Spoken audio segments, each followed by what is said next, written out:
শিশু পাচার রুখতে এবার জেলা ভিত্তিক কর্মশালা অনুষ্ঠিত হয় সিপাহীজলা জেলা শাসক অফিসার কনফারেন্স হলে। কর্মশালাতে উপস্থিত ছিলেন রাজ্য শিশু সুরক্ষা ও অধিকার কমিশনের চেয়ারপারসন জয়ন্তী দেববর্মা, জাতীয় শিশু সুরক্ষা ও অধিকার কমিশন থেকে আগত প্রতিনিধি সোনাক্ষী রাধিকা, সিপাহীজলা জেলার অতিরিক্ত জেলাশাসক জয়ন্ত দে, জেলার অতিরিক্ত পুলিশ সুপার রাজীব সূত্রধর, জেলার প্রতি থানার দায়িত্বপ্রাপ্ত আধিকারিক সহ সীমান্ত সুরক্ষা বাহিনীর উচ্চপদস্থ আধিকারিক, বিভিন্ন বিদ্যালয়ের শিক্ষক শিক্ষিকারা কর্মশালায় অংশ নেন।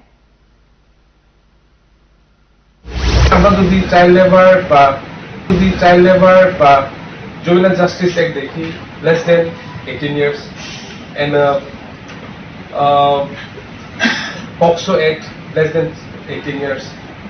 Now thing is this law, যারা এই লটা তৈরি করছে তারা কিন্তু not 18 years নয়, they are all less than 18 years.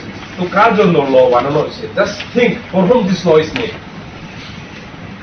For children. Why? They have no power to ask.